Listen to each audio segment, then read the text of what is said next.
My name is Rebecca Lodgepole. I am 34 years old. I come from the Rocky Boy Reservation.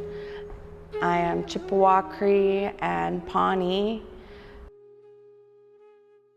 Well, see, I grew up on the reservation. I was given up for adoption by my biological mother when I was 2 days old. My mom and dad, they brought me home from the hospital. My dad is actually my biological mom's uncle, the one that adopted me. She never told me who my biological father is. So, and then she passed away in 2007. And that was a tough relationship between her and I. She was a survivor from boarding schools also, and I just found this out recently. And everybody always wondered what's wrong with her, why is she the way she is? Boarding school, she never talked about it. My Aunt Lori told us about how they were forced to go to a Mormon boarding school in Utah. And she thinks that something happened to my mother in there. So my mother was a raging alcoholic. Then I was raised between my adoptive parents and my grandmother. And my grandmother, she carried me everywhere with her. I went to ceremonies all over the place, and she spoke English, but she refused to speak English to me. So I learned how to speak Cree, and I'm one of the very few out of my family that could actually fluently speak my language, thanks to my grandmother.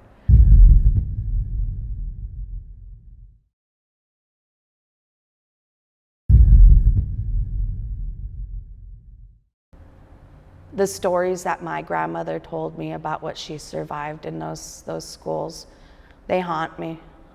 They literally, they haunt me. They make me, they cry. I cried when they started back in May, and they recovered the 215 at Kamloops. They recovered 215 children. And that there kind of, it hurt me, and it made me think, like, if I'm hurt this much, I can only imagine what would happen if my grandma was still alive. How much she would be hurting right now to have to relive all of those horrible memories. She would talk about them. Native Americans did not have a choice when it came to Indian boarding schools. They literally would go and they would withhold rations, or they would shoot their parents. They would literally rip them away from their families.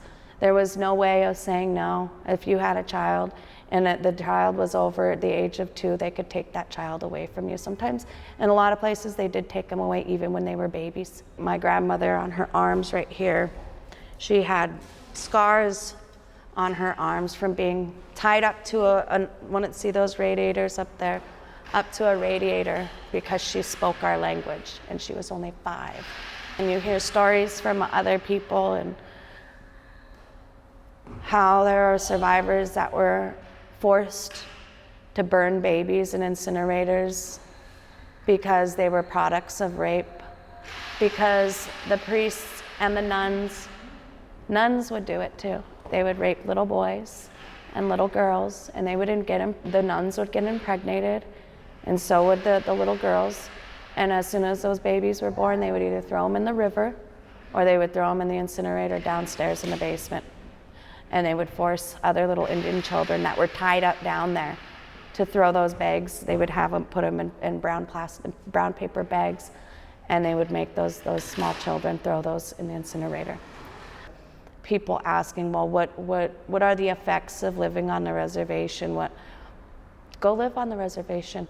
There's parts that are rough, there's parts that are good, there's parts, there are different, and it just depends on what crowd you want to hang out with. If you want to hang out with the people who go to ceremonies all the time, that's what you'll do. But if you want to hang out with the people who are partying all the time, you're going to end up being another missing and murdered Indigenous woman or a man, And that's the life that it's become out there. And drugs and alcohol have, the government used to give us boxes of rotten food, right?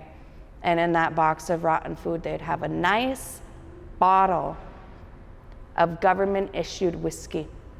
Yes, for Native Americans, so that they can debilitate us, so that they can be able to say, well, you know, we're going to give them drugs and alcohol, and that's what they're going to want more than they're going to want their spirituality. So in order for us to, that's another thing that we need to be able to find, is like healing grounds for addiction, because that's the worst thing right now.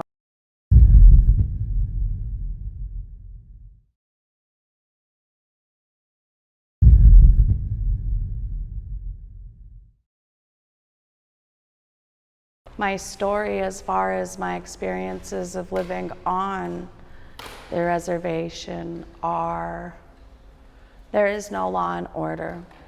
The FBI does not investigate murders. They don't investigate our missing and murdered.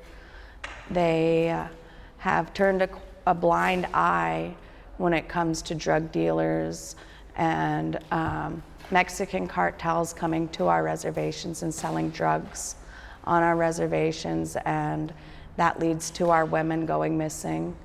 There's the pipelines where they have these man camps where women go missing constantly from the surrounding reservations. My uncle Smokey, he's been missing since February of 2017. And the rumors are that his body has been cut up and put into different places on the reservation, and they found body parts, but they never informed our family of finding any kind of human remains. Then we have my cousin Cole Stump. He was murdered and shot in the back by police officers, Billings police officers. It's been a year now. It was a year ago, I believe, last week.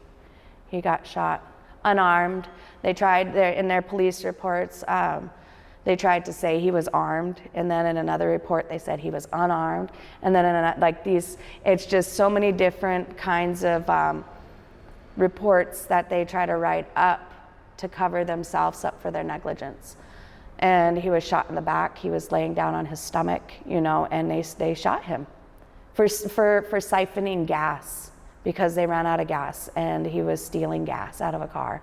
My brother was shot in the back of the head by, he is now a criminal investigator. He got a promotion for shooting my brother in the head. And that was back in 1996.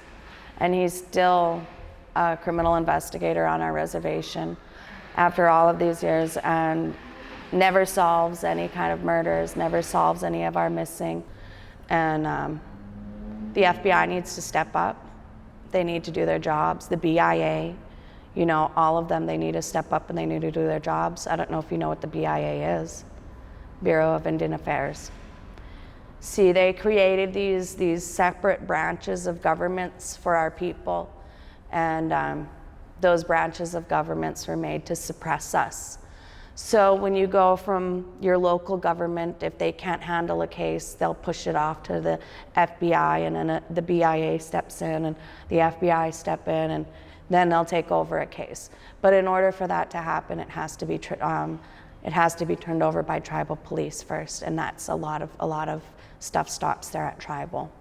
And feds, they could come in and they could take over. They just choose not to. It's their decision on if they go in and they go to try to do a recovery or try to do anything to try to find our missing or our murdered.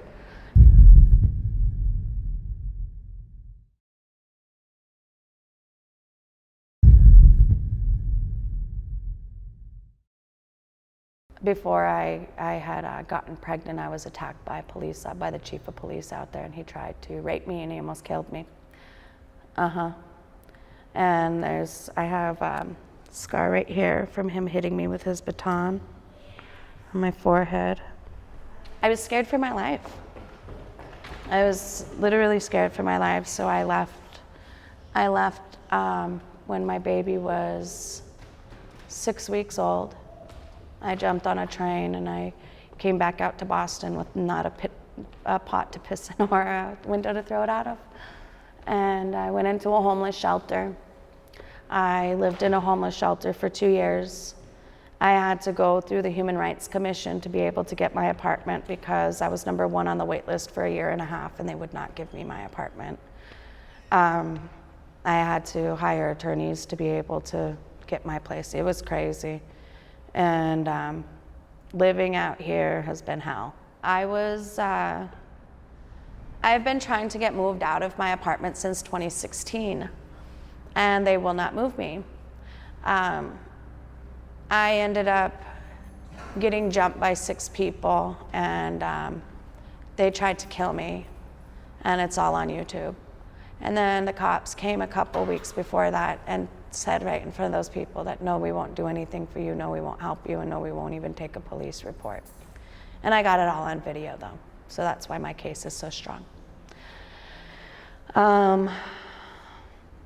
There's videos of them threatening to shoot up my house and giving statements to the police and threatening to shoot up my house at the same time, and the police just laughed.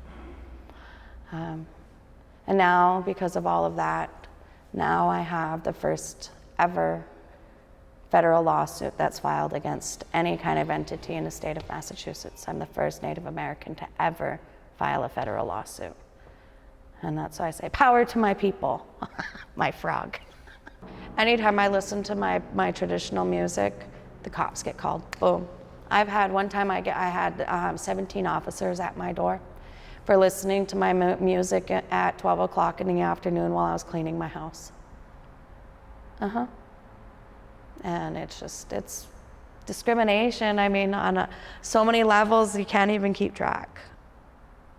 It's just beyond ridiculous as far as Cambridge is concerned. Cambridge is a racist city. They're very racist. So is Boston. We went to the marathon, right? We were there from 8 until 1. Not one time did they mention Indigenous Peoples Day. Not once. I mean, it's a racist city. Yeah, I'd love to bring some awareness. Even today, we have blood quantums.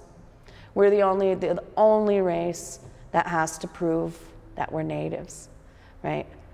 Next to dogs and horses, we're the only thing that ever has to prove their blood quantum, other than dogs and horses. And that's because that's another way that the government had set it up. They set it up to say, let's breed. If we can't kill them out, we'll breed them out. And that's what their way of saying it was. Okay, so if you have a native father that's from one tribe and you have a native mother that's from this tribe, right? That would be a full native child just from different tribes. That's not how it works. The baby then would only be half or a quarter. It's weird. It's weird how they break it down. They try to make it less than what it is, just so that at the end of the day, that's why I say we represent the 7th generation. By the time my children have children, they won't be able to become enrolled members of any federally recognized tribes. I take them back to the res. They've gone back to the reservation with me already. I got them their Indian names, their Cree names. We have big ceremonies, because my family they're all traditional.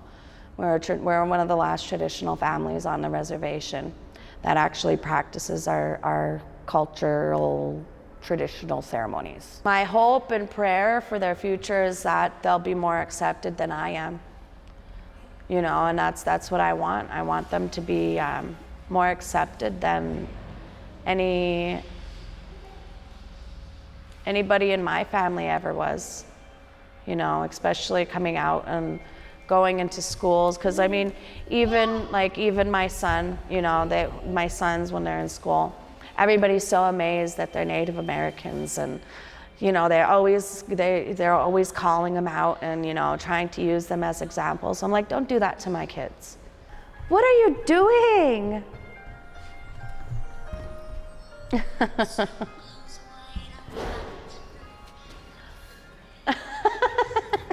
Go with grandma, go. The only way that anything can change is if you change it. And the only way that you can accept us is if you actually reach out to help us. It's not hard to find a moral compass to be able to sit there and say, what's happened to our people is wrong. And it's time for people in general, all humanity, they need to come to some kind of recognition of what happened to our people, so that way we can start the ground to healing and become a stronger and better, more healthier nation. And